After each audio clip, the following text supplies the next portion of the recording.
कृष्ण कन्हैया लाल की जय। श्री सीताराम जी महाराज की जय। अनंत बलवंत श्री हनुमंत लाल जी महाराज की जय। जय जय श्री राधे। नमः पार्वती पतये हर हर महादेव।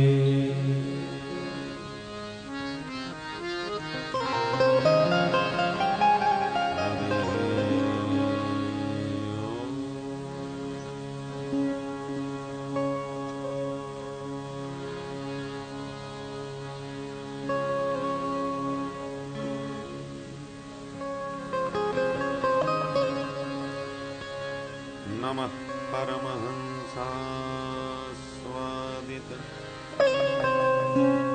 चरणकमल चिन्मकरन्दाय भक्तजनमानस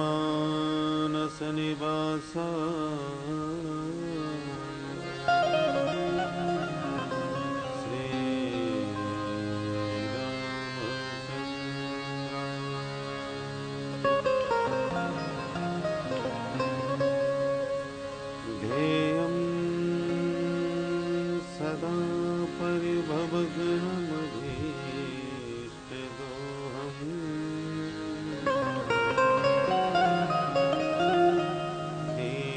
तीर्थास्पदं शिवविरिञ्चिनुतं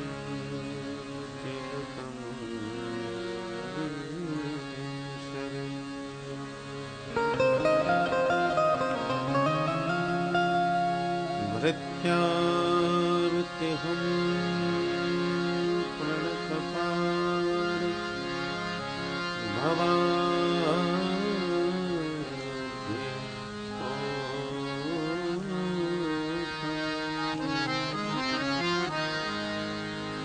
वन्दे महापुरुष ते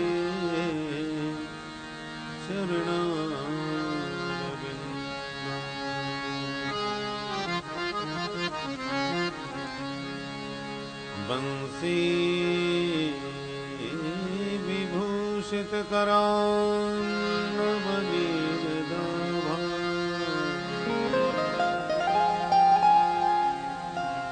पीताम्बरादरुणबिम्बफला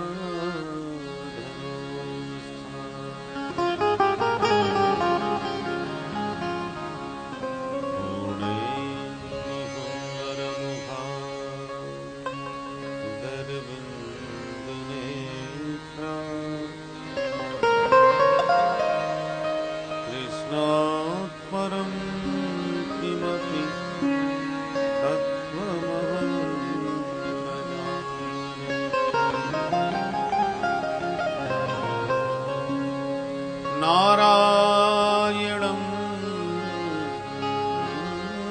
नमस्कृत्य नरं चैव नरोत्तमम्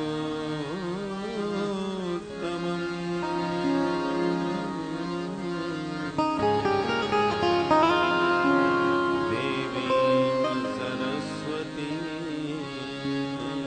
व्यासं ततो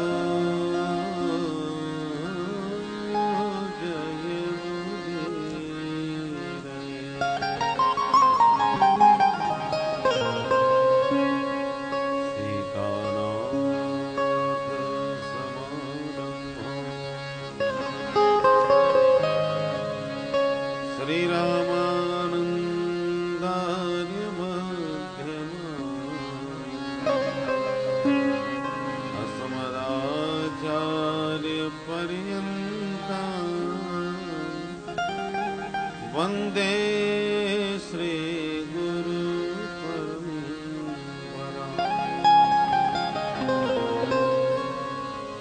गौरांगं रसमयं नित्यं रसाचार्यं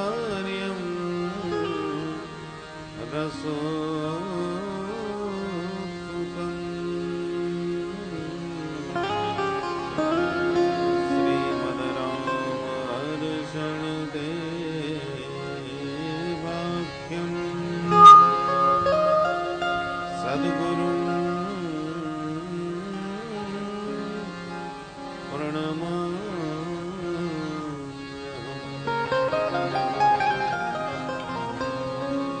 जय जय श्री राधा रमण जय जय नवल किशोर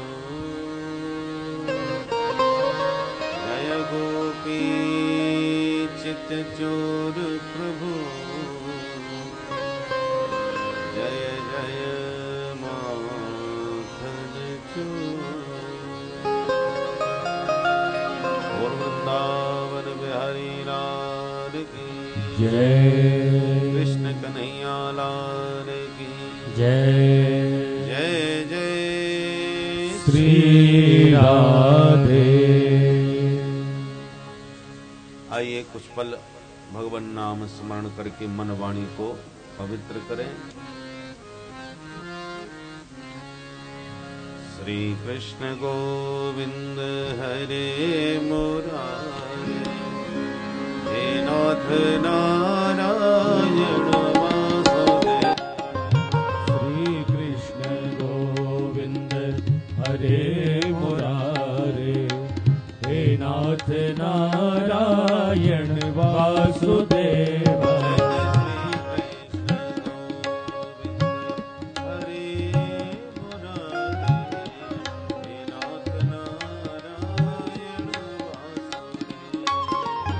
श्री कृष्ण गोविंद हरे मुरारे हे नाथ नारायण वासुदेव।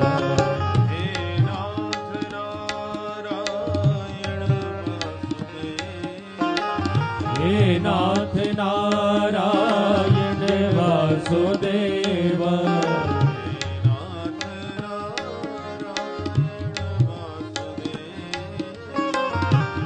नाथ नारायण वासुदेव।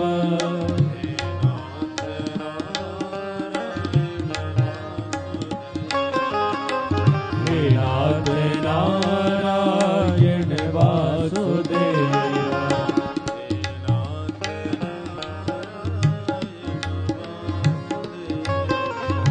हे नाथ नारायण वासुदेव।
की जय।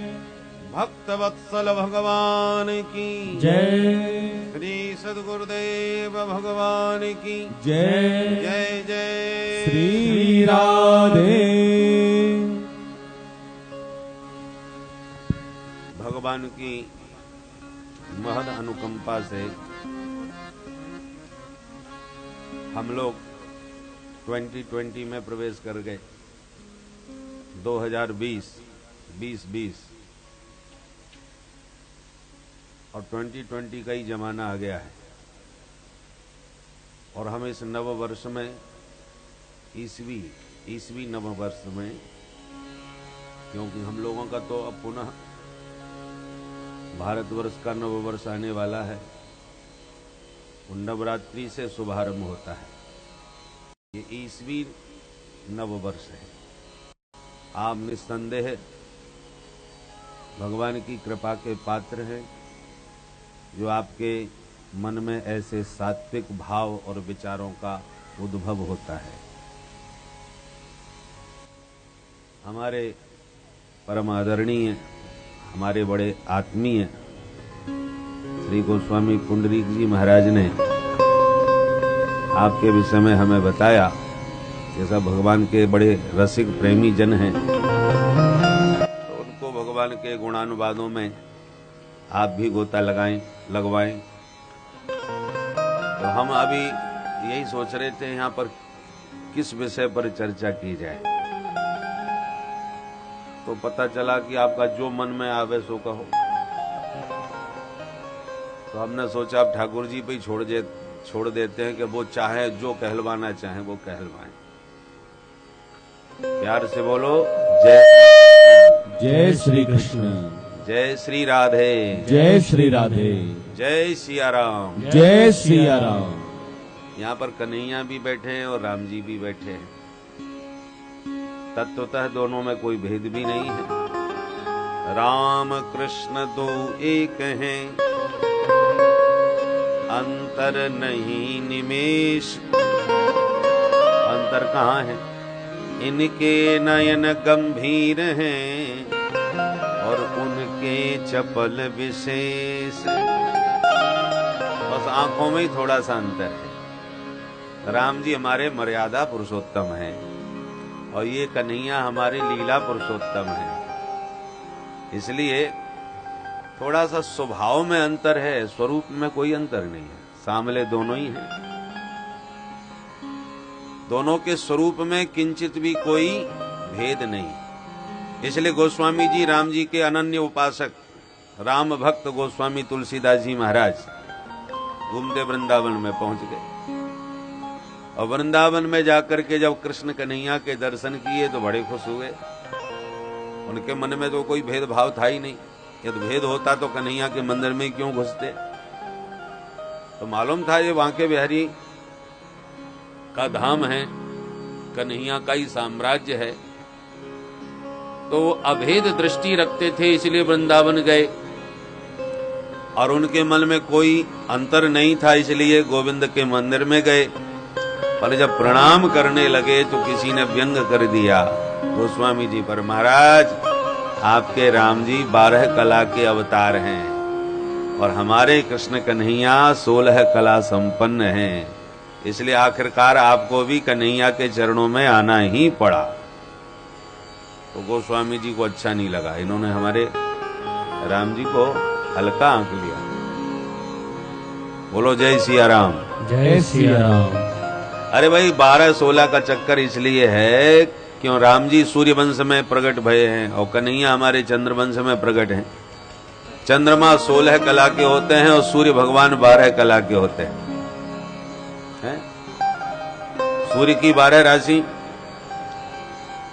तो 12 कला के सूर्य हैं, इसलिए राम जी को 12 कला का बोल दिया। और चंद्रमा 16 कला संपन्न है, इसलिए कन्हैया को 16 कला का कह दिया। परंतु जब व्यंग किया तो गोस्वामी जी ने गोविंद से थोड़ा इशारा कर दिया। बोले महाराज आप में और उनमें कोई अंतर तो है नहीं, अंतर इनको दिख रहा है। तो क्या करें? बोले थोड़ी देर के लिए बंसी को छुपा लो, धनुष बाण उठा लो, बस इतना ही तो अंतर है। रूप रंग में तो कोई कमी नहीं है, कोई अंतर नहीं है। बंसी और धनुष का अंतर है। थोड़ी देर के लिए बंसी छुपा के धनुष बाण उठा लो। गोस्वामी जी ने निवेदन किया, कहा कहो छवि आज की और भले विराजे नाथ, और तुलसी मस्तक नमत है, निक धनुष बाण ल्यो हाथ। ये जो कहा जाता है ना, तुलसी मस्तक जब नवे तब नवे, ऐसा कहने से तो भक्त का आदेश हो जाएगा कि मैं तब आपको प्रणाम करूंगा जब आप धनुष बाण लेंगे। भक्त कभी आदेश नहीं देता भगवान को, भक्त निवेदन करता है। इसलिए तुलसी मस्तक नमत है, हम तो प्रणाम कर ही रहे, परंतु जिनको ये भ्रम हो रहा है उनको दूर करने के लिए नेक धनुष बाण ल्यो हाथ, थोड़ा सा धनुष बाण उठा लो बस। और कन्हैया ने तुरंत निवेदन स्वीकार किया, बंसी को छुपा के धनुष बाण उठा के खड़े हो गए। जो धनुष बाण हाथ में लिया तो राम जी बन गए। देखने वाले चक्कर में पड़ गए, ये क्या हो गया। कित मुरली कित चंद्रिका और कित गोपिन को साथ, अपने जन के कारण श्री कृष्ण भये रघुनाथ। बोल राम कृष्ण देव की जय। अपने भक्त का मान रखने के लिए कृष्ण बने रघुनाथ। और आज भी वृंदावन में वो स्थान है जहां पर कन्हैया राम जी के रूप में तुलसीदास बाबा को दर्शन दिए। वो तुलसी दर्शन स्थल के नाम से वृंदावन में प्रसिद्ध है। हमारे श्री गोस्वामी पुंडरीक जी महाराज का जो निवास स्थान है उसी के पास में ये तुलसी दर्शन है। तो कहने का मतलब यह है, यहाँ तो राम जी श्याम जी दोनों ही बैठे हैं, तो भेदभाव का कोई अंतर ही नहीं है। पर भेद कहां कहां पर है और क्यों है, इस पर थोड़ा विचार करें। भगवान के अवतार युग युग में होते हैं। यदा यदा हि धर्मस्य ग्लानिर्भवति भारत, अभ्युत्थानमधर्मस्य तदात्मानं सृजाम्यहम्। परित्राणाय साधूनां विनाशाय च दुष्कृतां, धर्म संस्थापनार्थाय संभवामि युगे युगे। गोविंद गीता में कहते हैं, यदा यदा धर्मस्य ग्लानिर्भवति अधर्मस्य अभ्युत्थानं भवति तदा अहम आत्मानं सृजामि। जब धर्म की हानि होने लगती है और अधर्म का बोलबाला बढ़ने लगता है, तब हम विविध रूपों में धराधाम पर अवतीर्ण होते हैं, अवतार लेते हैं। हम लोगों का होता है जन्म और ठाकुर जी का होता है अवतार। दोनों में अंतर क्या है? जैसे हम पैदा हो गए वैसे राम जी और श्याम जी भी हुए। कौशल्या मैया कह रही है कि जिसके रोम रोम में अनंत ब्रह्मांड निवास करते हैं, अणुरणीयान महतो महीयान, भगवान कितने बड़े हैं, उनके बड़प्पन की हम कल्पना भी नहीं कर सकते। कहना तो अलग बात है, कल्पना भी नहीं हो सकती हमारी। महतो महीयान, महान से महान। कितने महान? बोलो, धरती कितनी बड़ी है। पृथ्वी की कल्पना करो, पृथ्वी कितनी विशाल है। अब पृथ्वी से 7 लोक ऊपर हैं और 7 लोक नीचे हैं। नीचे हैं अतल वितल सुतल तलातल महातल रसातल और पाताल, और ऊपर हैं भू भुव स्व मह जन तप और सत्य। माने नीचे से ऊपर तक पूरे 50 करोड़ योजन विस्तार का एक ब्रह्मांड होता है, ऐसा भागवत में लिखा है। 50 करोड़ योजन, 4 कोस का एक योजन। अब लगा लो हिसाब, इतना बड़ा ब्रह्मांड। ब्रह्मांड के कई रहस्य हैं जो हम लोग चाहे जितने आधुनिक बन जाएं, चाहे जितने बुद्धिमान बन जाएं, परंतु समझ नहीं पाते। कोई ना कोई चमत्कार ऐसा होता है कि बड़े बड़े वैज्ञानिकों की खोपड़ी खराब हो जाती है कि ये क्या हुआ। तो भगवान ये चमत्कार दिखाते रहते हैं। तो कितना बड़ा एक ब्रह्मांड होता है, सोचिए जरा, हिसाब लगाइए। और ऐसे असंख्य ब्रह्मांड भगवान के केवल एक रोम में विचरण करते हैं। जैसे आप और हम जब सवेरे सवेरे जागते हैं, बिस्तर फटकारते हैं, तो कभी कभी सूर्य भगवान की किसी खिड़की से रोशनी आ रही हो, तो रोशनी की उस किरण में आप बिस्तर फटकारो तो छोटे छोटे कण उड़ते नजर आते हैं कि नहीं। तो जैसे उस सूर्य की किरण में छोटे छोटे कण उड़ते रहते हैं, ऐसे भगवान की एक रोम में असंख्य ब्रह्मांड उड़ते नजर आते हैं। रामचरितमानस में माता कौशल्या कह रही हैं, ब्रह्मांड निकाया निर्मित माया, रोम रोम प्रतिवेद कहें। ब्रह्मांड निकाया निर्मित माया, रोम रोम प्रतिवेद कहें। मम पुरसोबासी यह उपहासी, सुनत धीर मति धीर न रहे। पुरसोबासी यह उपहासी, सुनत धीर मति धीर न रहे। अम्मा कौशल्या हाथ जोड़ करके स्तुति कर रही। भगवान ने जब चतुर्भुज रूप में दर्शन दिए जन्म से पहले, तो कौशल्या मां कहने लगी, महाराज मुझे तो बड़ा आश्चर्य हो रहा है। किस बात का? कि जिसके एक एक रोम में असंख्य ब्रह्मांड उड़ते रहते हैं, वो इतना बड़ा विराट ब्रह्म मेरे पेट में कैसे आ गया। मम उर्सो बासी, उसी ब्रह्म ने मेरे उर में, जो सर्व उर्वासी है, वो मेरा उदरवासी बन गया। सबके कण कण में रहने वाला मेरे पेट में समा गया। मम उर्सो वासी यह उपहासी, सुनत धीर मति थिर न रहे। किसी की भी बुद्धि ये सोचने में समर्थ नहीं कि ये कैसे हो सकता है, इतना विशाल ब्रह्म कौशल्या के पेट में कैसे समा गया। मां कौशल्या तो बड़े प्यार से स्तुति कर रही है, और भगवान हंस के बोले, माता जी हम स्तुति सुनने नहीं आए अपनी। तो क्यों आए हो? भगवान के अवतार के हजारों कारण होते हैं। कोई कहता है दुष्टों को मारने आते हैं, कोई कहता है भक्तों को तारने आते हैं, परंतु एक भक्त बहुत जोरदार बात कहते हैं। क्या? बोले ना वो मारने आते हैं ना तारने आते हैं। तो बोले वैकुंठ में बैठे बैठे बोर हो जाते हैं। बोले भाई उनको किस बात की बोरियत? बोले जब भगवान ऊपर से बैठे बैठे देखते हैं कि माताएं अपने छोटे छोटे बच्चों को देखो कितना लाड़ प्यार करती हैं, कितना स्नेह वात्सल्य से सींचती हैं, तो भगवान का भी मन ललचाने लगता है कि कोई हमारी भी मैया होती और हमको भी गोद में ऐसे ही खिलाती, बड़ा लाड़ प्यार देती। भगवान भी तरसते हैं माँ का वात्सल्य पाने के लिए। तो भगवान को लगा चलो हम भी किसी को मैया बाप बना लेते हैं, तभी ये आनंद मिलेगा हमको। अब प्रभु ने सोचा हम माताजी बनाएं, पिताजी बनाएं, तो किसे बनाएं? क्योंकि समस्त चराचर जगत के जीव उसी की संतान है। तो जो सारे संसार का बाप बना बैठा है, वो अपना बाप किसे बनावे? बड़ा संकोच लगा। अरे आपका बच्चा छोटा सा आपको कहे पापा जी आप भी हमारे साथ खेलो, बोले हाँ बेटा हम तैयार हैं।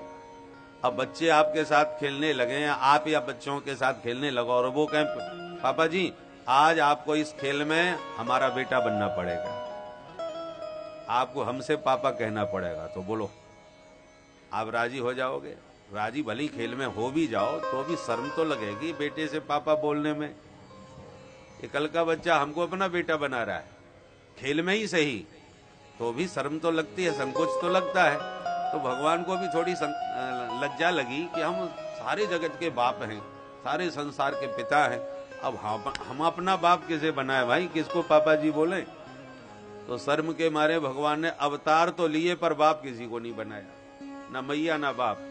कभी तो खंबा फाड़ के नृसिंह बन के पैदा हो गए, अब बताओ ना मैया का काम ना बाप का काम, खंबा से ही प्रकट हो गए।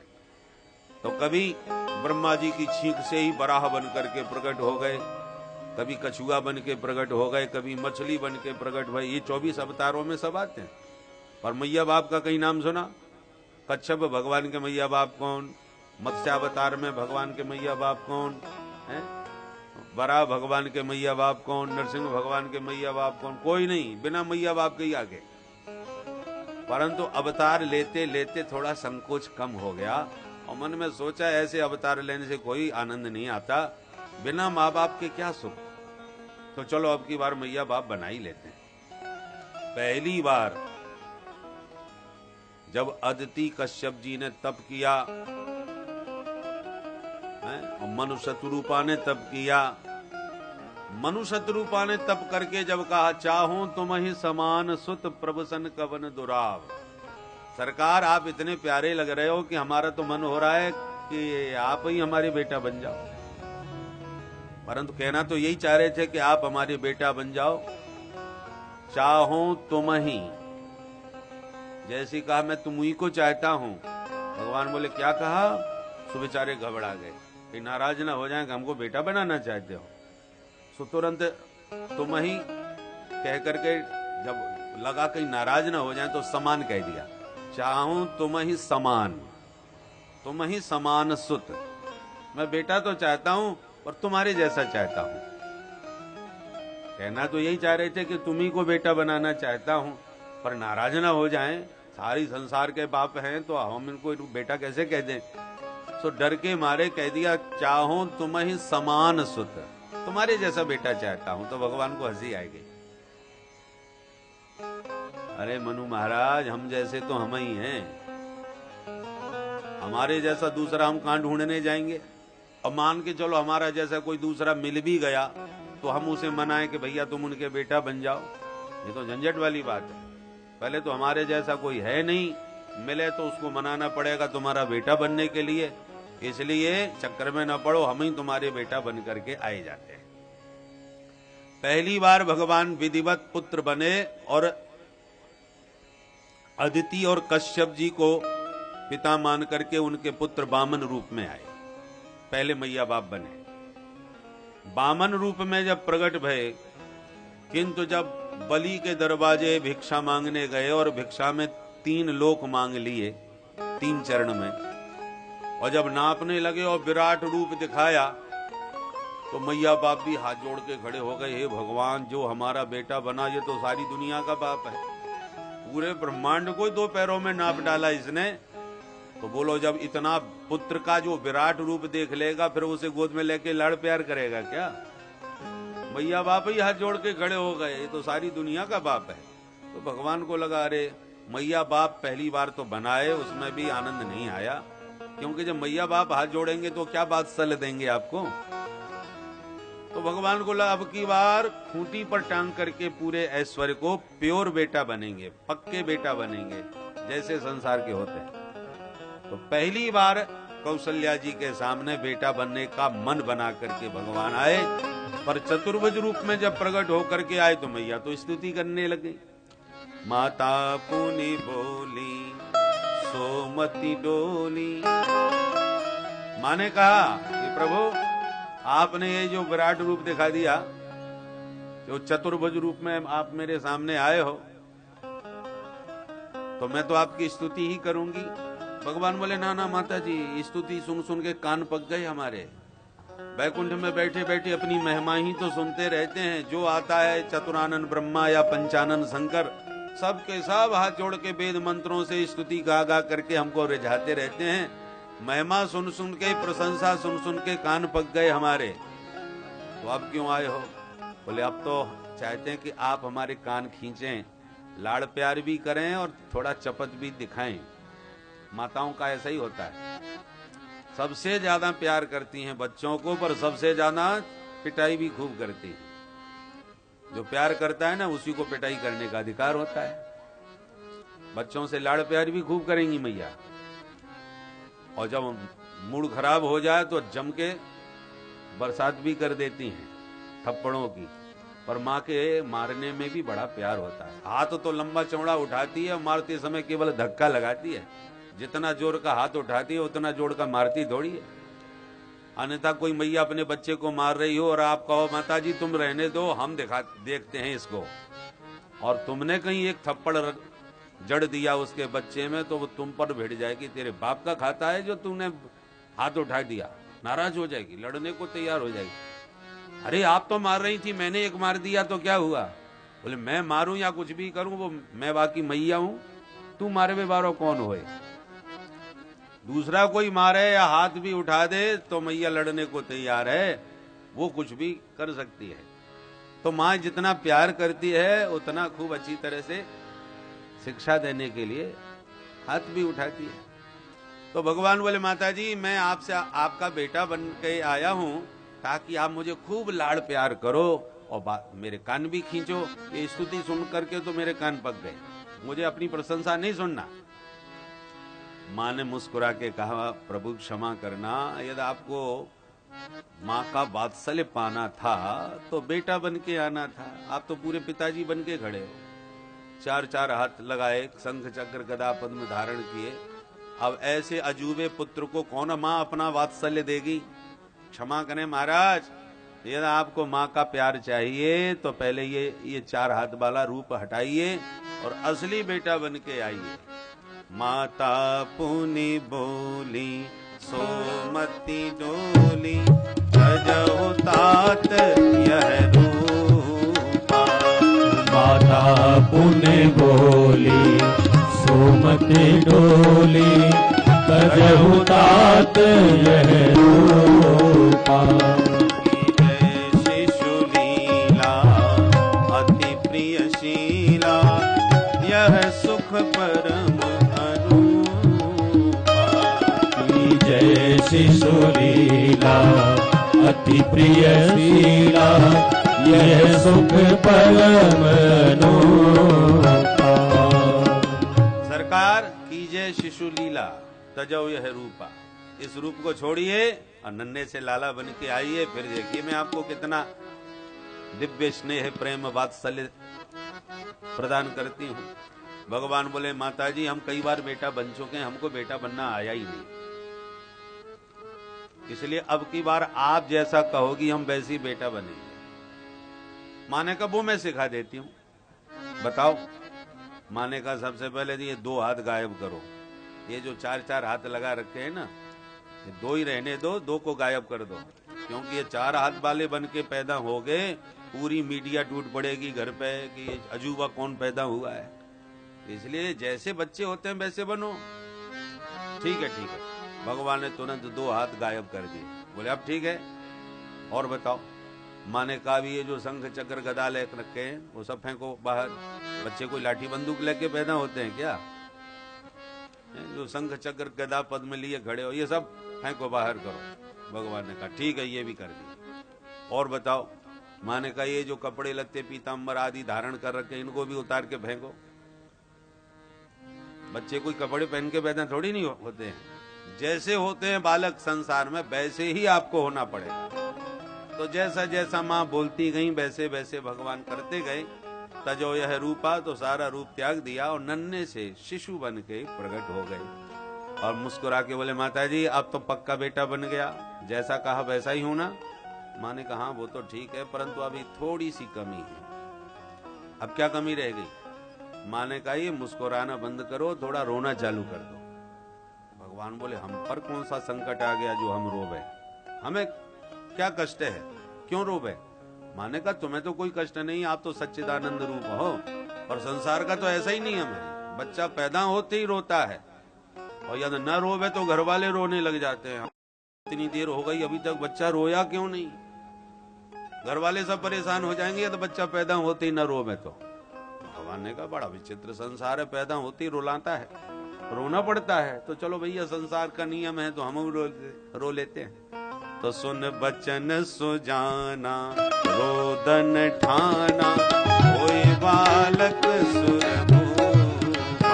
सुन बचन सुजाना रोदन ठाना, कोई बालक सुरभूपा। यह चरित जगावै हरि पद पावै तब भूपा। तो तो भगवान नन्हे से लाला बन करके फिर रोना भी चालू कर दिए। सुन शिशु रुदन परम प्रिय वाणी, इतनी जोर से गला फाड़ करके रोए। माता जी कहें कि बस बस करो, जब ज्यादा गला खराब न करो, बस इतना ही रोना पर्याप्त है। वो रोदन ठाना, बोले नहीं नहीं हम इतना रोएंगे कि पूरा महल गूंज जाए। तो सुन बचन सुजाना रोदन ठाना, जब के रोए महाराज, पूरा महल गूंज गया। रानियां सब दौड़ी, बधाइयां, मंगल गीत गबने लगे। तो राम जी मर्यादा पुरुषोत्तम के रूप में प्रकट हो गए। और फिर कौशल्या मैया का जो स्नेह वात्सल्य प्रभु को मिला तो बड़े गदगद हो गए। भाई मैया बाप को पा करके तो बड़ा आनंद आता है भाई, बड़ा सुख मिला, माँ का पूरा पूरा वात्सल्य मिला। परंतु कृष्ण देखो, गोस्वामी जी संकेत देते हैं, विप्रधेनु सुर संत हित लीन मनुज अवतार निज इच्छा। अब जरा सोचिए, जैसे संसार के शिशु होते हैं वैसी बन के आई ना भगवान। मैया खुद कह रही है मम उरुसो वासी, वही ब्रह्म मेरा उर्वासी बना, उदरवासी बना। और भागवत में यही बात देवकी मैया कन्हैया के बारे में कह रही है, बेभरति सोयम मम गर्भ गोभूत अहो न लोकस्य विडंबनम हि तत्। वही जिसके रोम रोम में ब्रह्मांड विचरण करते हैं वह मेरे पेट में समा गया। तो प्रश्न उठता है कि जैसे माँ के पेट से हम लोग पैदा होते हैं वैसे भगवान भी पैदा हुए, तो फिर हमारा जन्म और इनका अवतार क्यों कहा जाता है? जन्म और अवतार में भेद क्या रहा? थोड़ा सा अंतर है, ध्यान से सुनिए। अवतार और जन्म में क्या अंतर है? जैसे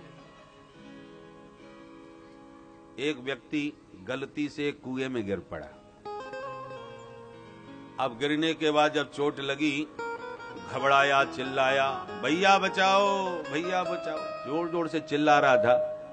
एक सज्जन निकले तो उन्होंने सुन लिया, झांक करके देखा, अरे भैया मत घबराओ, मैं अभी तुम्हें निकालता हूं। आश्वासन दिया और वो रस्सी लेकर के आया, कमर में रस्सी बांधा, धीरे धीरे कुएं में उतरा। तब तक और भी भीड़ इकट्ठी हो गई, भैया कुआं में गिर गया, कुआं में गिर गया। लोग हल्ला मचाने लगे। एक ने बोला, कहा भैया दो गिर गए, दो गिर गए। तो दूसरा बोला नहीं नहीं एक ही गिरा है। अरे साहब मैं कैसे मानूं, अपनी आंखों से देख के आया हूं, कुएं में दो थे। तब एक समझदार सज्जन बोले, भैया हल्ला ना मचाओ, गिरा तो एक ही है, दूसरा अभी उसे लेने के लिए उतर के गया है। वो गिरा नहीं है, वो उतरा है। तो जो गिरने में और उतरने में अंतर होता है, वही जन्म लेने में और अवतार लेने में अंतर है। अब दोनों के अंतर को अपने आप समझ लो। जो व्यक्ति गिरा हुआ है, वो चोट खाया हुआ है, घबराया हुआ है, बाहर निकलने के लिए बेचैन है, व्याकुल है। किंतु जो उतर के गया है उसको कोई चोट नहीं है, कोई परेशानी नहीं है, कोई घबराहट नहीं है, क्योंकि पूरी तैयारी के साथ सावधानी पूर्वक अपनी मर्जी से उतर के गया है। वो गिरा नहीं है, उसका जाना अपनी स्वेच्छा से है, अपनी मर्जी से गया है। और जो अपनी मर्जी से उतरा है वो अपनी मर्जी से जब चाहे तब ऊपर आ जाए। परंतु जो गिर चुका है वो अपनी मर्जी से तो गिरा भी नहीं है और अपनी मर्जी से ऊपर आ भी नहीं सकता। उसे तो जो कोई निकालेगा तब बाहर निकल पाएगा। ठीक इसी प्रकार संसार है कुआं, इसका नाम है भवकूप। और इस संसार रूपी भवकूप में हम और आप सब गिरे हुए हैं, कर्मों के अधीन होकर के गिरे हुए हैं। जैसे जैसे कर्म किए उन कर्मों का दंड भोगने के लिए ब्रह्मा जी ने हमको बना के पटक दिया। 84 लाख शरीर हैं। त्वम मानवो भव, त्वम सुकरो भव, ऐसे करके, भव का मतलब होना। तो संसार में ब्रह्मा जी शरीर बना बना करके हमको उस शरीर में बैठा के पटक देते हैं। तुम मनुष्य बन जाओ, तुम कुत्ते बन जाओ, तुम बिल्ली बन जाओ, तुम चूहे बन जाओ, ऐसे बना बना के हमको जैसा कर्म होता है वैसा शरीर दे करके पटक देते हैं। तो संसार के कुएं में हम गिरे हुए जीव हैं। अब जब हम छटपटाते हैं, संसार की पीड़ा से दुखी होकर के रोते हैं, प्रभु हमारा उद्धार करो, तो भगवान को दया आ जाती है, बोले चिंता ना करो हम आ रहे हैं तुम्हारे लिए। अब भगवान हमारे साथ में आकाश में बैठे हुए नहीं है, वो अपने भक्तों का कष्ट देख करके परित्राणाय साधूनाम, भक्तों का कल्याण करने के लिए स्वयं इस कुएं में उतर के आ जाते हैं और कहते हैं आओ मेरी शरण में, मैं तुम्हें लेने आ गया। माम एकम शरणम ब्रज, मेरी शरण में आ जाओ, मेरे चरण पकड़ लो, मैं तुम्हें अपने साथ में लेकर के इस कुएं से बाहर निकालूंगा। तो हमारा उद्धार करने के लिए भगवान स्वेच्छा से अपनी मर्जी से इस धराधाम पर उतर के आ जाते हैं हम लोगों के बीच में। इसलिए गोस्वामी जी कहते हैं निज इच्छा निर्मित तनु माया गुण गोपार। निज इच्छा, हम लोग परीक्षा से उतरे हैं। कर्मों, हम लोग जन्म लेना थोड़ी चाहते थे, वो ब्रह्मा जी ने पैदा कर दिया तो आ गए, तो हम पराधीन होकर के गिरे हैं, पर भगवान स्वेच्छा से अपनी मन मर्जी से आए। अब हमारा जाना भी पराधीन है, जब चाहे जितनी उम्र होगी उतना रहेंगे, उसके बाद मरना ही पड़ेगा। हम चाहें न चाहें, जब समय आ जाएगा तो मरना हमारे लिए विवश है, विवशता है, मरना ही पड़ेगा, चाहो या मत चाहो। पर भगवान का जैसे आना स्वेच्छा से हुआ है, ऐसे जाना भी अपनी मर्जी से होता है। वो अपनी मर्जी से आते हैं, अपनी मर्जी से जाते हैं। हम कर्मों के अधीन आते हैं, कर्म भोगने के बाद ही जाते हैं। तो जो आने जाने में हमारे प्रभु स्वतंत्र हैं और हम आने जाने में परतंत्र हैं, बस यही जन्म और अवतार का अंतर है। अवतार शब्द का अर्थ क्या है? अवतार का मतलब है अवतरणम, जो नीचे उतर आवे उसका नाम है अवतार। 4 नाम लिए हैं गोस्वामी जी ने। क्यों लिया राम जी ने अवतार? विप्रधेनु सुर संत हित लीन मनुज अवतार। क्यों जी? क्या भगवान केवल विप्रों के लिए ही पैदा हुए? अन्य जाति वाले कहेंगे ये तो भगवान भी पक्षपात करते हैं। बताओ, विप्रों के लिए आए तो हम क्षत्रियों के लिए, वैश्यों के लिए, शूद्रों के लिए नहीं आए क्या? तो आपने एक ही नाम क्यों लिया? विप्र। और पशुओं में धेनु, धेनु माने गाय। विप्र, धेनु, सुर देवता और संत, ये 4 नाम लिए। ये 4 का नाम क्यों लिया है? क्योंकि धर्म, अर्थ, काम, मोक्ष, ये 4 पुरुषार्थ कहलाते हैं। चारों पुरुषार्थों के प्रतिनिधि ये 4 लोग होते हैं। धर्म का स्वरूप क्या है, इसे ब्राह्मण देवता जानते हैं, विप्रदेव जानते हैं।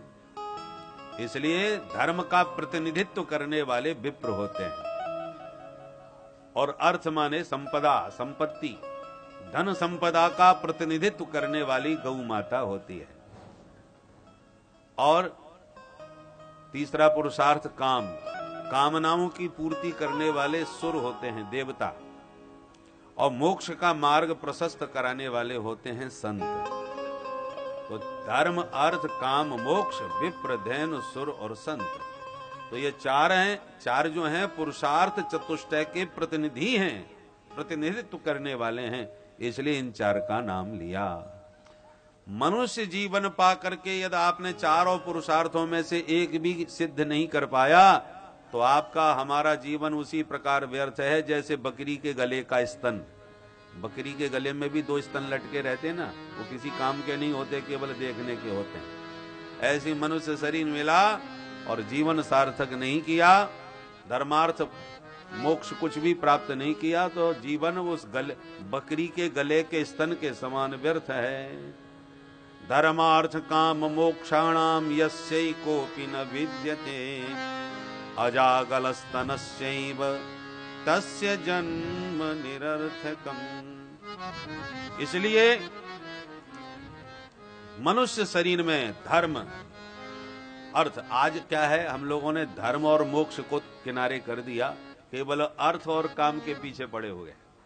अर्थ माने पैसा, केवल पैसा आवे, कहीं से भी आवे, कैसे भी करना पड़ जाए, सब कुछ करने के लिए तैयार। अर्थ की अंधी दौड़। भागवत में लिखा है जो धर्म विहीन धन आता है वो 15 अनर्थों की आंधी साथ में लाता है। पहला पुरुषार्थ है धर्म, दूसरे नंबर पर है अर्थ। धर्म को धक्का मार करके अर्थ कमाने की कोशिश करोगे, पैसा आ तो जाएगा परंतु तुम्हें न सुख लाएगा न शांति लाएगा, बल्कि तुम्हारे हृदय में और तुम्हारे घर में अशांति और क्लांति भर देगा, तुम्हारा सुख चैन छीन लेगा। उदाहरण से रामचरितमानस में ही देख लीजिए। कैकेयी मां की दृष्टि अयोध्या के सिंहासन पर गई। अयोध्या का दिव्य स्वर्ण सिंहासन ऐसा था जिसे देख करके इंद्र को भी स्पृहा माने जलन होने लग जाती थी। स्वर्ग के इंद्र का भी सिंहासन इतना सुंदर नहीं था जितना कि अयोध्या का था। सुरेप्सित राज्य लक्ष्मी, इसलिए इंद्र को बड़ी जलन होती थी। कैकेयी को पता चला कि राम जी बनने वाले हैं राजा, तो उसने षड्यंत्र रचा और राम जी को 14 वर्ष का वनवासी बना दिया और बेटे के लिए अपने बेटे भरत को सिंहासन मांग लिया। भरत जी को पता चला ये सारा समाचार, बड़े दुखी हुए। अब वो कथा तो विस्तार में तो नहीं जाएंगे, आपको संकेत कर रहे हैं केवल, ना तो केवल हम प्रवचन सुना रहे हैं, कथा में तो बहुत विस्तार हो जाएगा चरित्र। पर भरत जी ने तीर्थराज प्रयाग में वरदान मांगा गंगा मैया से, क्या? अर्थ न धर्म न काम रुचि, गति न चहो निर्वाण, जन्म जन्म रति राम पद, यह वरदान न आए। अब प्रश्न उठता है, चारों पुरुषार्थों का क्रम क्या है? धर्म अर्थ काम मोक्ष, ऐसे ही बोला जाता है। पर भरत जी क्रम उलट के बोल रहे, अर्थ न धर्म न काम रुचि। उल्टा पुल्टा क्यों कर दिया भाई? कह सकते थे धर्म न अर्थ न काम रुचि, गति न चहो निर्वाण। कोई छंद भंग भी नहीं हो रहा और क्रम भी बिल्कुल सही चल रहा है, तो क्रम तोड़ क्यों दिया? भरत जी कहते हैं मैं त्यागने की बात कर रहा हूं तो सबसे पहले तो मैं इस अर्थ को त्यागूंगा, धर्म को नहीं त्याग सकता। बोलो राधे राधे राधे राधे। हम लोग सबसे पहले धर्म को त्यागने के लिए तैयार रहते हैं, हम सबसे पहले धर्म निरपेक्ष बनने की तैयारी में रहते हैं। परंतु भरत जी ने कहा नहीं, त्यागने की बात कर रहा हूं तो धर्म को पहले नहीं त्याग सकता, सबसे पहले तो अर्थ को त्यागूंगा। क्यों जी, अर्थ से इतनी घृणा क्यों हो गई? भरत जी बोले मैंने अपने जीवन में अनुभव किया है कि सबसे बड़ा अनर्थ मेरे जीवन में अर्थ के कारण आया है। मेरी मां ने राम जी को त्याग कर अर्थ को अपनाया, और राम जी कौन है? रामो विग्रहवान धर्म, राम जी धर्म के मूर्तिमान विग्रह हैं। तो राम रूपी धर्म को वनवासी बनाकर अर्थ रूपी अयोध्या की संपदा को पकड़ने का प्रयास किया कैकेयी ने। भरत जी कहते हैं उसका परिणाम ये हुआ कि मेरे पिता का स्वर्गवास हो गया, मेरे प्राण प्यारे प्रभु वन वन में नंगे चरण घूमते फिर रहे हैं, सारी अयोध्या अनाथ हो गई, प्रजा अनाथ हो गई। ये अनर्थ की क्या जड़ पैदा हो गई भाई?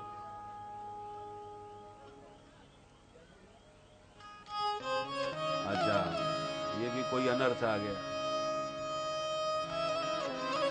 ठिकाने लगाओ, बोल बंसी वारे की जय। श्री राम जय राम जय जय राम, श्री राम जय राम जय जय राम, श्री राम जय राम जय जय राम, श्री राम जय राम जय जय राम, श्री राम जय राम जय जय राम, श्री राम जय राम जय जय राम, श्री राम जय राम जय जय राम, श्री राम जय राम जय जय राम, श्री राम जय राम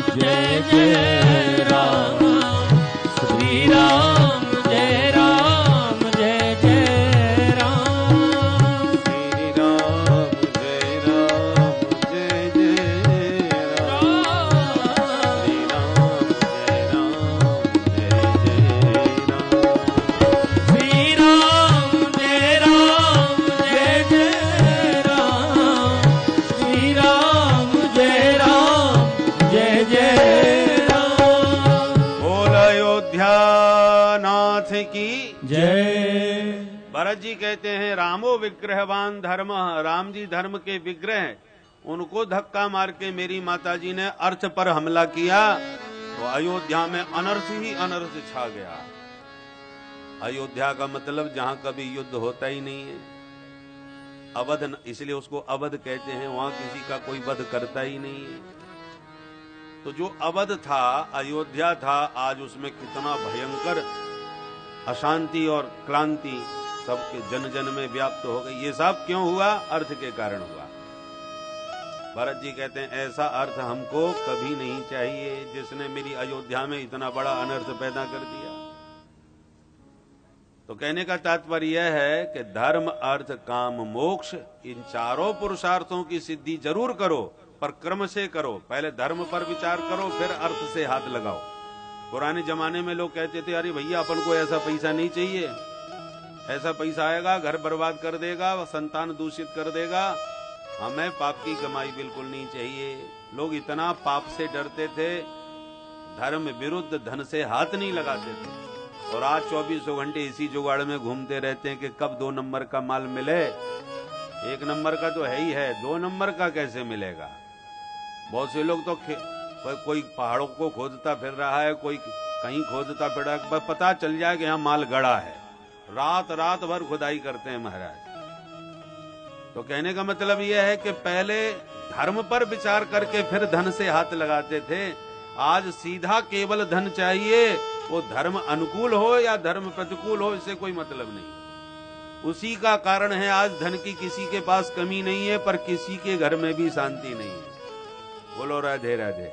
राधे राधे। पुराने जमाने में इतना धन कहाँ था भाई, पैसा लोगों के पास नहीं था, फिर भी शांति बहुत थी। आज पैसा की कमी नहीं है, फिर भी शांति के नाम पर सब परेशान, किसी के घर में नहीं। प्यार से बोलो राधे राधे। राधे राधे। शांति क्यों नहीं है? क्योंकि पैसा तो है, परंतु धर्म को धक्का मार करके लाया जा रहा है, धर्म पर उसका कोई विचार नहीं किया जा रहा, इसलिए सब गड़बड़ है, अशांति है। और याद रखिए, राम जी और जानकी जी कौन है? शांति सीता समानीता।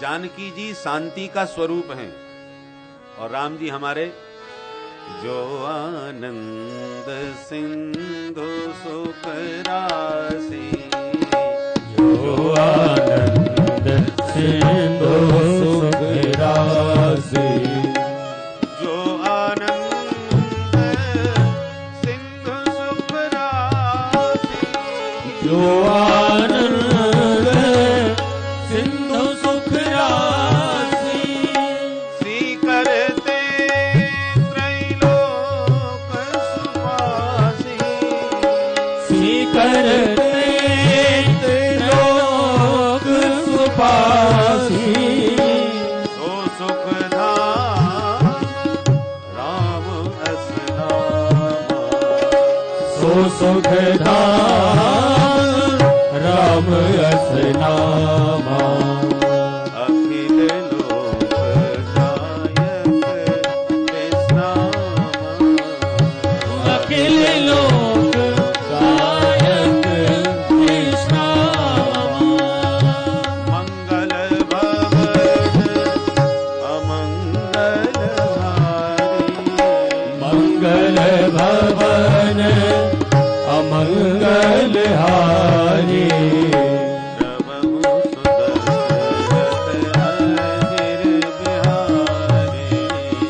प्रभु सुदशरथ अजिर बिहारी, द्रवहु सुदशरथ अजिर बिहारी, अजिर बिहारी। अजिर बिहारी। तो राम जी कौन है? जो आनंद सिंधु। राम जी हैं आनंद के सिंधु, सिंधु माने समुद्र। भगवान है आनंद के सिंधु और हम सब हैं उन्हीं की आनंद की एक बिंदु, और सारी बिंदु मिल जाए तो बन गया सिंधु। तो हमारे जीवन में आनंद तभी आएगा जब हम आनंद के सिंधु से संबंध जोड़ेंगे। हमारे आपके सबके घर में बिजली जरूर है, पर इसका मतलब ये नहीं है कि हमारा घर बिजली घर है। हमारे घर में बिजली है, पर हमारा घर बिजली घर नहीं है। बिजली घर तो बाहर है, शहर के बाहर पावर हाउस बिजली घर, वहीं से सारे शहर में बिजली की सप्लाई की जा रही है। तो बिजली घर अलग चीज है और घर में बिजली अलग चीज है।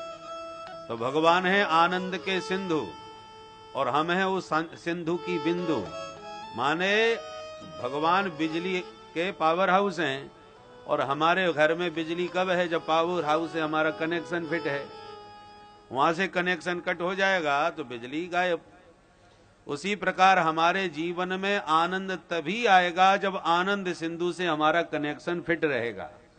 जब जिनका कनेक्शन फिट हो जाता है उनके जीवन में कुछ न होने पर भी आनंद भरपूर रहता है, और जिनका कनेक्शन वहां से कट जाता है उनके जीवन में सब कुछ होते हुए भी आनंद का अभाव रहता है। हमेशा अशांत और परेशान दिखाई पड़ते हैं। उदाहरण के लिए प्रत्यक्ष देख लो, जो महात्मा जंगल में राख लगाए पीपल के नीचे या किसी झोंपड़ी में घास फूस के बीच में रह रहे हैं, न खाने का ठिकाना, न पहनने का ठिकाना, न सोने का ठिकाना, न पलंग, कुछ नहीं है, और कुछ नहीं होने पर भी वो बड़े मस्त हैं। वाह बारे मौज फकीरा दी। फकीरी में भी पूरी मौज है उनकी, किसी प्रकार की कोई टेंशन नहीं। फकीर किसको बोलते हैं? फिकर सबको खा गई। हम में से सब लोग किसी न किसी फिकर में लगे। महाराज बिटिया की शादी नहीं हो रही, बड़ी फिकर है क्या होगा। महाराज बहू के बेटा नहीं हो रहा, बड़ी फिकर है न जाने कब होगा। कोई ना कोई फिकर सबको लगी। फिकर सबको खा गई, फिकर सबकी पीर, और फिकर की जो फांकी करे उसका नाम फकीर। फकीरों को कोई फिकर नहीं होती, वो फिकर को ही फांके जाते हैं और अपनी मस्ती में रहते हैं। खाने पीने का कोई ठिकाना नहीं है, फिर भी कोई फिकर नहीं है, फिर भी कोई चिंता नहीं है। हमारे कबीरदास जी भी कहते हैं, मन लागो मेरो यार, मन लागो मेरो राम, फकीरी में मन लागो मेरो राम। जो सुख पायो राम भजन में, जो सुख पायो राम भजन में, सो सुख नाहि अमीरी में। मन लागो मेरो राम, फकीरी में मन लागो मेरो राम। कबीरदास जी कहते हैं, हमने अमीरी भी देखी है और फकीरी भी देखी है, पर जो मस्ती फकीरी में है वो अमीरी में नहीं है।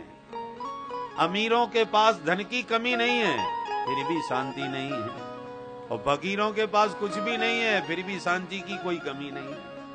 हमेशा शांत एकांत में मस्त रहते हैं। ये फकीरी की मौज है। अच्छा, गिरा अर्थ जल बीच सम कहियत भिन्न न भिन्न, बंदौ सीता राम पद जिनहि परम प्रिय खिन्न। सीताराम जी कौन है? जैसे शब्द और अर्थ कहने में दो हैं पर एक ही चीज है। जैसे जल और तरंग कहने में दो हैं पर एक ही चीज है।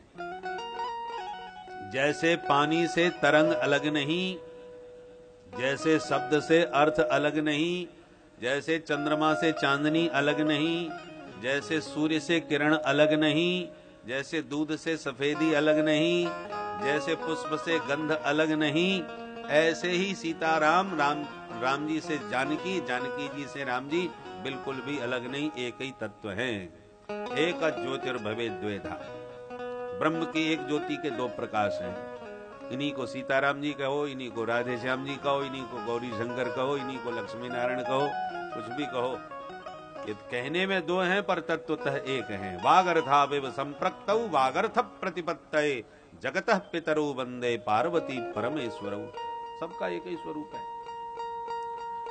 उसी प्रकार राम जी हैं आनंद के सिंधु और जानकी जी हैं शांति। अब संसार में ऐसा कौन प्राणी है जिसको आनंद न चाहे? ऐसा कोई है जो संसार अपने जीवन में शांति न चाहे? सबको शांति चाहिए और सबको आनंद भी चाहिए। और जब शांति आएगी जीवन में तभी आनंद आएगा। आनंद तभी आएगा जब जीवन में शांति आएगी। दोनों एक दूसरे के पूरक हुए कि नहीं? अब सामने लगता है रामायण रखी है, तो बार बार रामायण का ही स्मरण हो रहा है। हमने कह दिया ना, आज तो राम जी की इच्छा पे ही छोड़ देते हैं, जो चाहेंगे सो कहेंगे। और रामायण ही अभी मत भागवत में आज तब ठीक है। तो हम तो भागवत के मूड में ही थे, परंतु बार बार राम जी की चर्चा आ रही है। बोलो जय सिया राम। जय सिया राम। तो सुनिए, रामचरितमानस में ही देखिए शांति और आनंद का संबंध। राम जी ने कहा जाओ जानकी जी का पता लगा के आओ। सारे बंदर कूद पड़े चारों दिशाओं में। काय के लिए जा रहे हैं? बोले जानकी जी को खोजने के लिए जा रहे हैं। अब जानकी जी कौन है? बोले शांति स्वरूपा हैं। तो बंदर तो जानकी जी को खोज रहे हैं और हम इस जगत के जंगल में जीवन की शांति को खोज रहे हैं। दोनों का जीवन में संयोग देखिए, दोनों के तुलनात्मक अध्ययन कीजिए। बंदर जानकी जी को खोज रहे हैं, जानकी जी मिलेंगी तभी उनकी यात्रा सफल होगी। हम भी अपने जीवन की यात्रा में जंगल में संसार के भवाटिबी में भटकते फिर रहे हैं। खोज किसकी है? बोले शांति की। जीवन में बस शांति मिल जाए महाराज। बड़े बड़े अरबपति खरबपति भी कहते हैं महाराज भगवान का दिया सब कुछ है, परंतु घर में शांति नहीं है। ऐसी कृपा करो कि शांति मिले। शांति सबको चाहिए। बंदर भी शांति स्वरूपा जानकी जी को खोज रहे हैं, हम भी जीवन की शांति को खोज रहे हैं। परंतु राम कथा से आप लोग परिचित होंगे ही। बंदर जो दक्षिण दिशा में गए थे, हनुमान जी, जामवंती जी, अंगद आदि, उनका एक पूरा दल था। हनुमान जी ने देखा कि साहब भूख और प्यास से पीड़ित हो गए, लगता है सबके प्राण निकल जाएंगे भूख प्यास में। जंगल में भटकते भटकते थक गए, भूख प्यास के कारण सब पीड़ित हैं। तो हनुमान जी को लगा इनको तुरंत पानी नहीं पिलाया गया तो मर जाएंगे सब। तो हनुमान जी एक बहुत ऊंचे पहाड़ पर चढ़े, उन्होंने चारों तरफ देखा कहीं पानी का जुगाड़ बैठे। तो एक गुफा नजर आई। एक पहाड़ की गुफा में बहुत से पक्षी उड़ उड़ के जा रहे थे, निकल के भी आ रहे थे। तो समझ गए इसमें पानी है, क्योंकि पानी है तभी पक्षी इसमें घुस रहे हैं। फल और जल दोनों होने चाहिए, खाने को भी मिले पीने को भी मिले।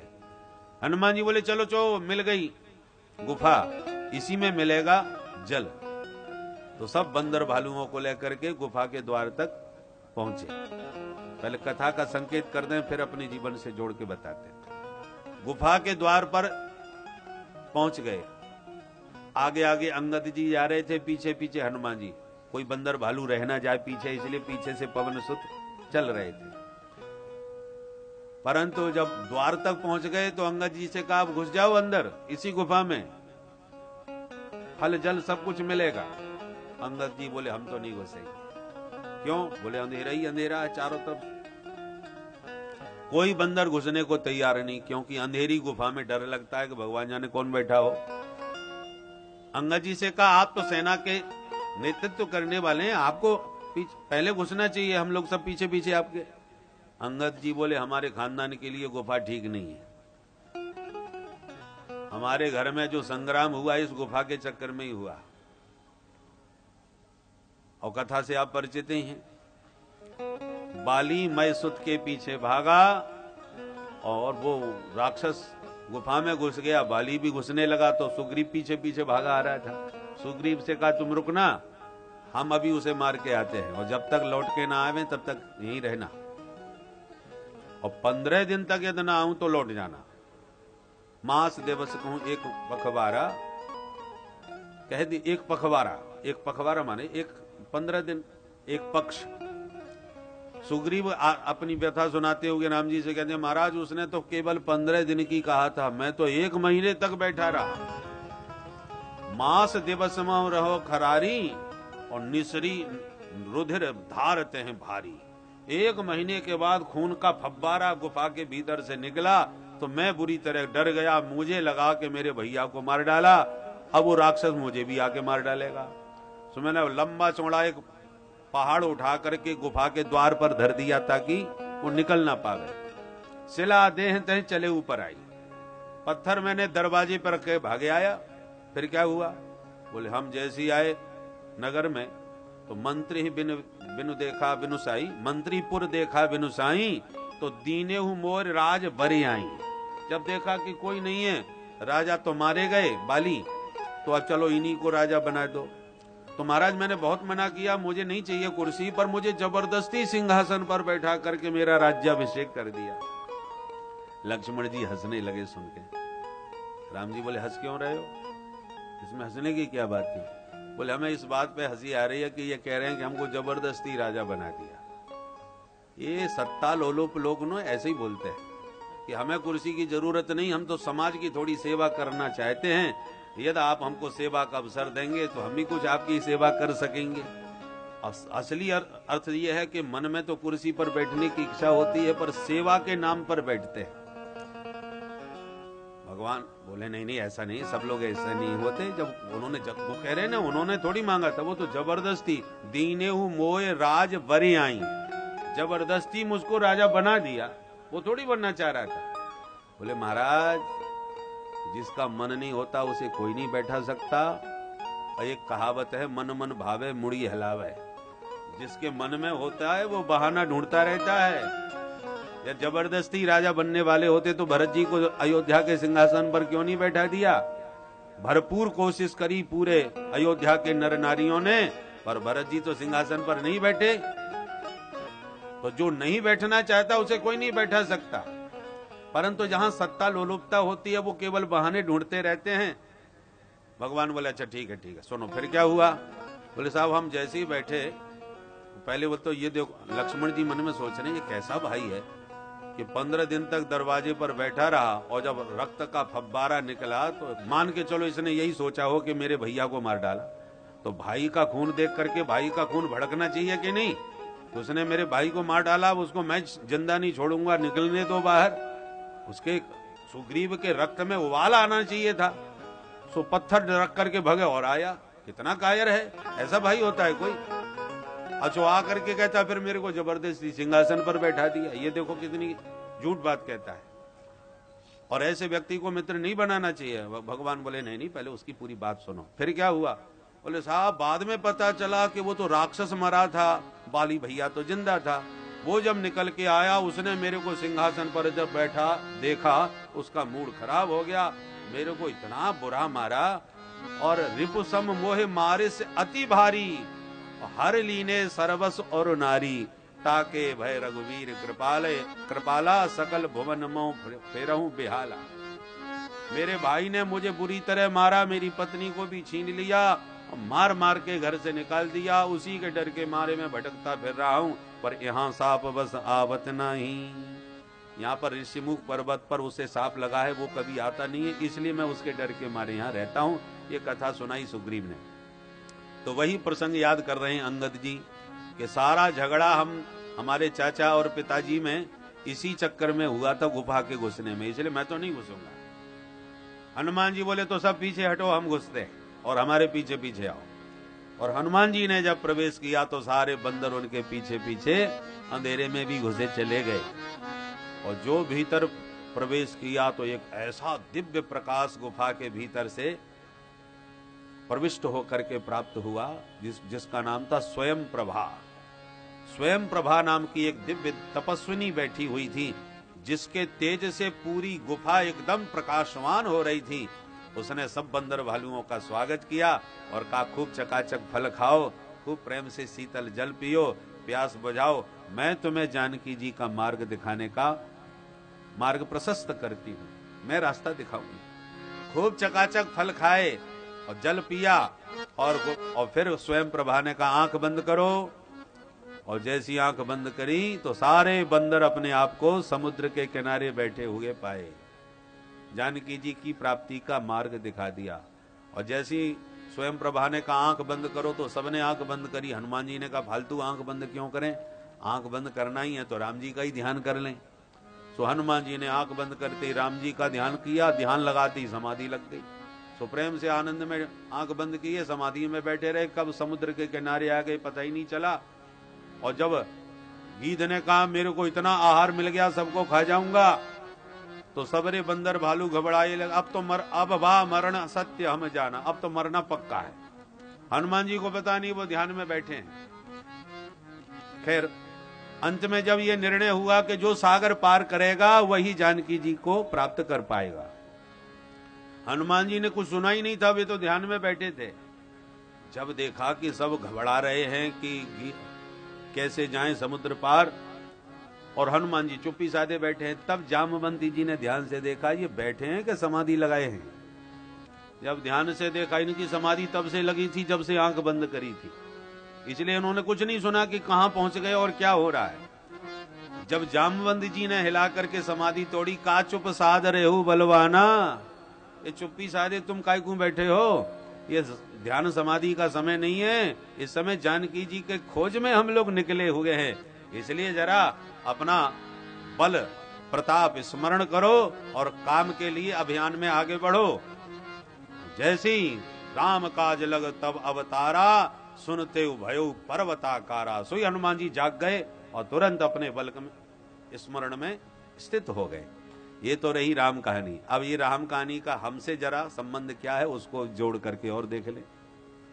जैसे बंदर जानकी जी को खोजते फिर रहे थे कि जीवन में शांति रूपी जानकी जी मिले तो राम जी के आनंद का भरपूर हमको लाभ प्राप्त होगा, हम भी इस संसार रूपी जंगल में जीवन की सुख और शांति को ही खोज रहे हैं।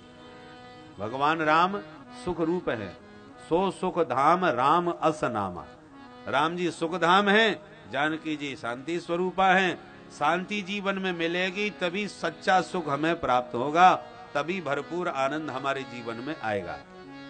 परंतु बंदर शांति को पा नहीं पाए, जानकी जी को ढूंढ नहीं पाए, भूख प्यास से मरने लग गए।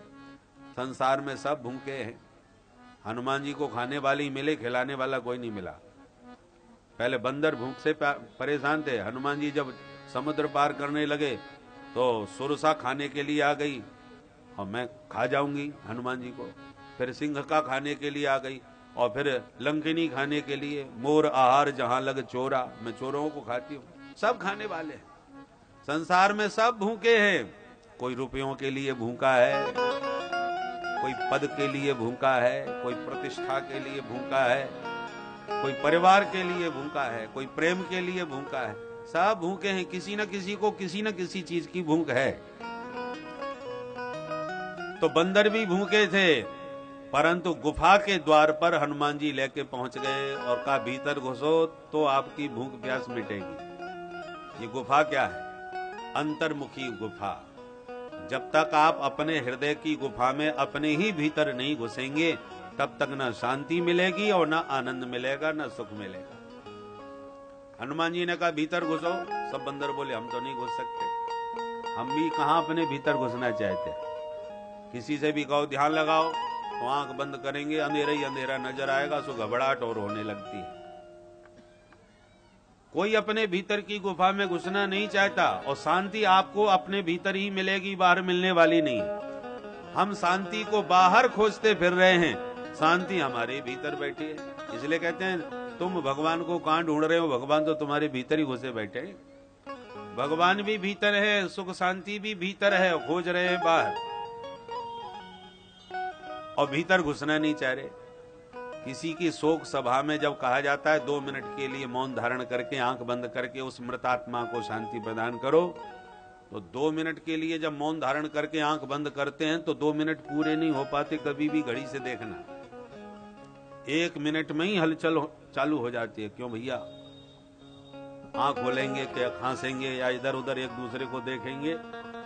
2 मिनट भी हम आंख शांति से बंद करके अपने भीतर नहीं बैठ पाते तो बोलो सुख शांति कैसे मिलेगी? भीतर की गुफा में हनुमान जी ने कहा चलो हम घुसते हैं, तुम हमारे पीछे पीछे आओ। और हनुमान जी कौन है? जय जय जय हनुमान गुसाई, कृपा करहु गुरुदेव की नाई। जय जय जय हनुमान गोसाई, कृपा करहु गुरुदेव की नाई। कृपा करहु गुरुदेव की नाई। कृपा करहु गुरुदेव की नाई। हनुमान जी सद्गुरु हैं। यदि आपको भीतर की गुफा में प्रवेश करना है तो बिना सद्गुरु के मार्गदर्शन के नहीं जा सकते। हनुमान जी ने कहा हम आगे चलते हैं, तुम पीछे पीछे आओ। और जब हनुमान जी आगे चले तो सारे बंदर पीछे पीछे पहुंच गए और गुफा में घुस गए। उसी प्रकार किसी सद्गुरु के मार्गदर्शन में आप अंतर्मुख की गुफा में प्रवेश करेंगे, तब आपको स्वयं प्रभा का दर्शन प्राप्त होगा। स्वयं प्रभा माने स्वयं की प्रभा, प्रभा माने प्रकाश। हमारे भीतर जो आनंद है वो बाहर का नहीं है, हमारा अपना आनंद है। निजानंद इसको कहते हैं, स्वात्मानंद। अपनी ही आत्मा के प्रकाश में, अपने ही आनंद के प्रकाश में हम जब भीतर स्थित होकर के बैठ जाएंगे। महात्माओं के पास खाने पीने का कोई ठिकाना नहीं होता, फिर भी जंगल की गुफाओं में मस्त पड़े रहते हैं। क्यों? क्योंकि उन्हें अपनी स्वयं प्रभा का प्रकाश प्राप्त हो गया। फल और जल चकाचक मिला, बंदरों को तृप्त हो गए और जानकी जी की प्राप्ति का मार्ग भी प्रशस्त गुफा से ही हुआ। उसी प्रकार जो भी अपने जीवन की अंतर्मुख की गुफा में प्रवेश कर जाएंगे, उन्हें सुख भी मिलेगा, शांति भी मिलेगी और भरपूर आनंद प्राप्त होगा। सुख शांति पाए बिना, अब अंतर क्या है, हमारे पास सामग्री सुख की है पर सुख नहीं है, और संतों के पास सामग्री कुछ नहीं है पर सुख और शांति भरपूर है। बस यही जीवन की खोज है। इसी जीवन की खोज को पाने के लिए, उस आनंद को जानने के लिए ये सब उत्सव मनाए जाते हैं। और भगवान इसलिए हमारे बीच में आते हैं ताकि कि देखो, निर्गुण निराकार में सबका मन नहीं लगता, तो निर्गुण निराकार से भगवान को सगुण साकार बन करके आना पड़ता है ताकि हम उन्हें पकड़ सकें, उनके साथ खेल सकें, खा सकें। सगुण साकार में सबका मन लग जाएगा। आंखों को रूप देखने की आदत है, कानों को कुछ सुनने की आदत है, जिह्वा को खाने की चटोरी जिह्वा है, उसको स्वाद का आनंद लेना है। तो भगवान कहते हैं यदि तुम्हारी इंद्रियां विषयों में खूब रची पची हैं और निर्गुण ब्रह्म में तो ये सब मिलने वाला नहीं है, ना रूप मिलने वाला, ना स्वाद मिलने वाला, तो इसलिए वो निर्गुण से सगुण साकार छैल छबीले घनश्याम राम जी बन के, श्याम जी बन के आते हैं ताकि खूब आंखों से जी भर करके इनकी रूप माधुरी का भी आनंद लो, कानों से सुंदर सुंदर इनके चरित्रों का भी श्रवण करो, नासिका से इनके चरणों की दिव्य सुगंध मकरंद तुलसी आदि जो चढ़ाई जाती है उसकी गंध ग्रहण करो, जिह्वा से इनके 56 भोग का भी स्वाद ग्रहण करो। सब कुछ चकाचक है। ये तो रसो वही सह, रस रूप परमात्मा है। हम रसिकों को रस प्रदान करने के लिए ही निर्गुण से सगुण बन करके प्रकट भये हैं। कभी राम बन के, कभी श्याम बन के चले आना प्रभु जी चले आना। तो ये अलग अलग, देखो हमारे यहाँ मिठाई के कई वैरायटियां होती हैं। ब्रजवासी की दुकान पर जाके कहो साहब मिठाई, हमको मिठाई खाना है, तो वो पूछेगा कौन सी मिठाई चाहिए। अरे हमको तो मुंह मीठा करना है भाई, कोई भी मिठाई दे दो। अरे तो भाई ठीक है, मिठाई की दुकान पे ही खड़े हो, मुंह मीठा ही होगा तुम्हारा, पर मिठाई कौन सी चाहिए? जलेबी चाहिए, इमरती चाहिए, रबड़ी चाहिए, कि बर्फी चाहिए, कि पेठा चाहिए, कितनी सारी मिठाइयां होती। मिठाई में भी कितने भेद होते हैं। उसी प्रकार भगवान मधुराधिपते रखिलम मधुरम, ये तो मीठे ही मीठे हैं, पर ये राम जी के रूप में, के श्याम जी के रूप में, के भोले बाबा के रूप में, के देवी मैया के रूप में, के गणपति जी के रूप में, के कितने रूपों में भगवान ने अपने आप को व्यक्त कर लिया। ये हजारों प्रकार की मिठाइयां हैं, जिसको जिसमें स्वाद आवे चकाचक खाओ पियो मस्त रहो। 56 भोग वालों का हमारी परंपरा तो 56 भोग की है ना, जिनके यहाँ तो केवल पेट भरने से ही काम है, स्वाद का कोई काम ही नहीं है। केवल दाल रोटी मिलेगी, खाना है तो खाओ, पेट भर के जाओ, और मिठाइयां कुछ नहीं है, तो उनको तो पेट भरना ही भरना है। पर हमारे यहाँ केवल पेट भरने से ही नहीं, बल्कि इतने व्यंजन हैं कि जिसमें स्वाद आवे खाओ भी, पेट भी भरो और पूरे स्वाद के साथ भरो, चकाचक स्वाद लेकर के। जिनके यहाँ कोई विकल्प नहीं है, उनके भगवान में या तुमने उंगली उठा दी कि नहीं हमको पसंद नहीं है, तो आपकी गर्दन ही उड़ा देंगे। मन लगे चाहे न लगे, हमारे आराध्य में ही मन लगाओ। उन्हीं को मानो, दूसरे की बात मत करो, क्योंकि उनके यहाँ विकल्प नहीं है। हमारे यहाँ तो अनेक रूप रूपाय विष्णवे प्रभ विष्णवे। भगवान बोले तुम्हें हमें चाहिए, हम इतने सुंदर मिठाइयों के रूप में व्यक्त हो जाते हैं कि जिसमें स्वाद आवे उतना स्वाद लीजिए। तो भगवान राम बन के, श्याम बन के, गणपति बन के, भोले बाबा बन के, देवी मैया बन के हजारों रूपों में प्रकट हो गए। अब तुम्हारा जिसमें स्वाद बनता हो उसका पूरा भरपूर आनंद लो, जबरदस्ती कहीं करने की जरूरत नहीं है। बोलो जय सिया राम। जय सिया राम। इसलिए हमारे हनुमान जी भी खड़े हैं, हमारे राम जी भी हैं, हमारे श्याम जी भी हैं, और अनेक रसिक जन अनेक प्रकार के रसों का खूब आपको वितरण कर रहे हैं। आप इसी प्रकार से रसास्वादन करते रहें। है मूल में एक ही रस, उसमें कोई भेद नहीं है, मूल एक है, परंतु उसकी भी अनेक वैरायटियां हैं। यही हमारे यहाँ भोजन की क्वालिटी है। रोटी तो है, और रोटी में भी मिस्सी रोटी अलग है, बाजरे की रोटी अलग है, चने की रोटी अलग, कितनी प्रकार की रोटी हो जाती है। और दूध से ही माने खोआ बनता है, खोआ की कई मिठाइयां बनती हैं, मिठाइयों के भी भेद हैं, पूड़ियों में भी भेद, हरी पीली नीली ऐसी पूड़ी भी बन जाती हैं। तो हमारे यहाँ हर चीज में अनेक वैरायटियां हैं, इसलिए हमारे ठाकुर जी ने भी अपनी कई वैरायटियां प्रकट कर दी हैं कि तुम्हें किसी से भी जबरदस्ती मन लगाने की जरूरत नहीं, जिसका जिसमें मन लगे। हम हैं वही एक, हम में तत्वतः कोई भेद नहीं है। एकम सद विप्रा बहुधा बदंती, एक तत्व को ही ऋषियों ने अनेक रूपों में गाया है, अनेक रूपों में जाना है। इसलिए आप उन समस्त अपने ठाकुर जी के स्वरूप में जो तुम्हारे मन को ज्यादा भाता हो उसी में अपने मन को लगाओ और चकाचक उसी रस में हमेशा के लिए डूब जाओ। बोल बंसी वारे की जय। अरे कोई कहे गोविंद, कोई गोपाला, कोई कहे गोविंद, कोई गोपाला, और मैं तो कहूँ सावरिया बांसुरिया वाला। अरे मैं तो कहूँ सावरिया बांसुरिया वाला, मैं तो कहूँ सावरिया बांसुरिया, मैं तो कहूँ सावरिया बांसुरिया वाला।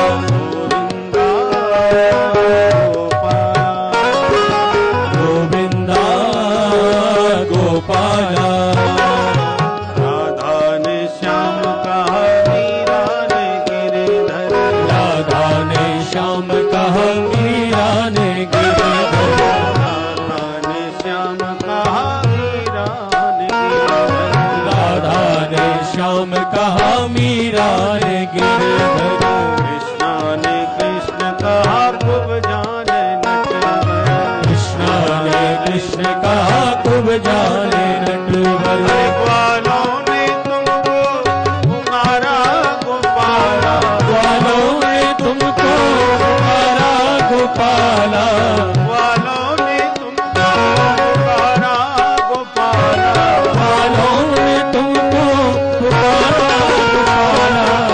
गोपाला। तो कहूँ सावरिया बांसुरिया,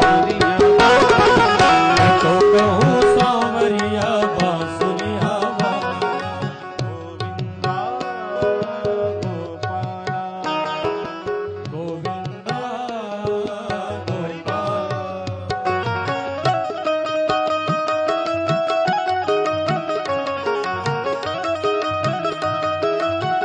वृंदावन बिहारी लाल की जय हो।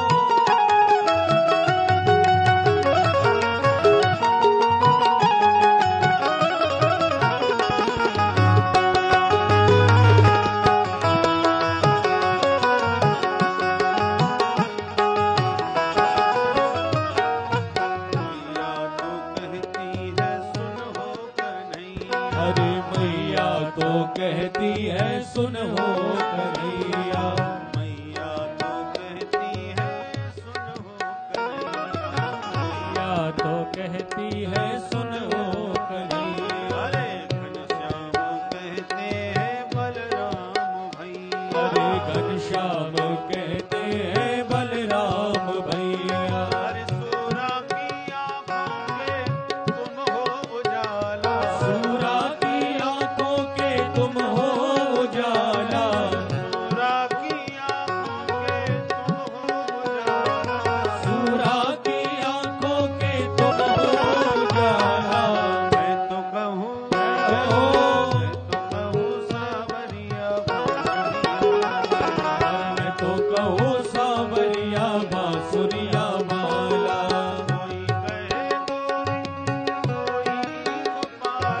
कोई कहे गोविंद कोई गोपाला, मैं तो कहूँ सावरिया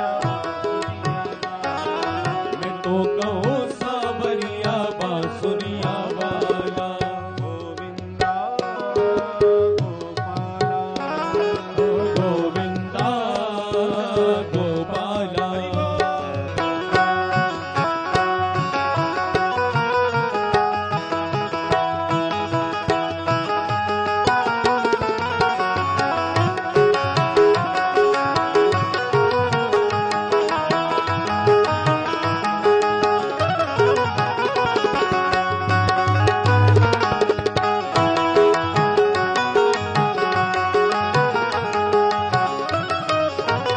भीष्म जी के बनवारी अर्जुन के मोहन, भीष्म जी के बनवारी अर्जुन के मोहन। छलिया भी कह करके बोला दुर्योधन, अरे छलिया भी कह करके बोला दुर्योधन।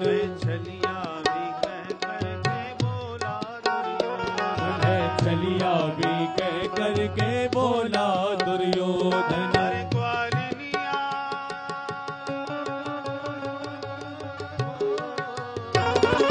ग्वालिनिया तुमको पुकारे नंदलाला, ग्वालिनिया तुमको पुकारे नंदलाला, ग्वालिनिया तुमको पुकारे नंदलाला, ग्वालिनिया तुमको पुकारे नंदलाला। मैं तो कहूँ जय हो।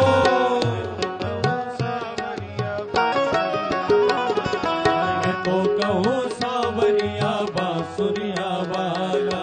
कोई कहे गोविंद कोई गोपाला, कोई कहे गोविंद कोई गोपाला, मैं तो कहूँ सावरिया बांसुरिया वाला, मैं तो कहूँ सावरिया बांसुरिया वाला, मैं तो कहूँ सावरिया बांसुरिया वाला, मैं तो कहूँ सावरिया बांसुरिया वाला। बांसुरिया वाला, मेरो बांसुरिया वाला, बांसुरिया वाला, मेरो बांसुरिया वाला, ओ मेरो बांसुरिया वाला, ओ मेरो बांसुरिया वाला, मेरो नंद जी को लाला, ओ मेरो नंद जी को लाला, ओ मेरो नंद जी को लाला, ओ मेरो बांसुरिया वाला, ओ मेरो बांसुरिया वाला वाला। बोल बंसी वारे की जय। मालिन्यै नमः रत्नेश्वर्यै नमः। हरे ॐ मा चन्द्रमा मनसो जात चक्षो सूर्यो अजायत श्रोत्राद्वायुश्च प्राणश्च मोखा दग्निरजायत। श्री बांके बिहारी तेरी आरती गाओ, बांके बिहारी तेरी आरती गाओ। हे श्याम सुंदर तेरी आरती गाओ, श्याम सुंदर तेरी आरती गाओ। मोर मुकुट तेरे शीश पे सोहे, मोर मुकुट तेरे शीश पे सोहे। प्यारी बंसी मेरो मन मोहे, प्यारी बंसी मेरो मन मोहे। या बंसी बन बन जाऊं। श्री बांके बिहारी तेरी आरती गाओ। चरणों से निकली है गंगा प्यारी, चरणों से निकली है गंगा प्यारी। जिसने सारी दुनिया तारी, जिसने सारी दुनिया तारी। उन चरणों को मैं शीश झुकाऊं। श्री बांके बिहारी तेरी आरती गाओ। प्यारे तुम हो, श्री हरिदास के प्यारे तुम हो। मेरे मोहन जीवन धन हो, मेरे मोहन जीवन धन हो। बास सदा ब्रज मंडल पाऊं, बाके बिहारी तेरी आरती गाओ। आरती गाऊं प्यारे आपको मनाऊं, आरती गाऊं प्यारे आपको मनाऊं। आपको मनाऊं प्यारे प्रभु गुण गाऊं, आपको मनाऊं प्यारे प्रभु गुण गाऊं। हे श्याम सुंदर तेरी आरती गाऊं, श्याम सुंदर तेरी आरती गाऊं। हे नंद के लाला तेरी आरती गाऊं, अरे नंद के लाला तेरी आरती गाऊं। ओ तेरी आरती गाऊं, तेरी आरती गाऊं। तेरी आरती गाऊं, तेरी आरती आरती गाऊं। श्री वृंदावन बिहारी लाल की जय। श्री हनुमान जी महाराज की जय। राजा रामचंद्र भगवान की आज के आनंद की जय जय श्री राधेश।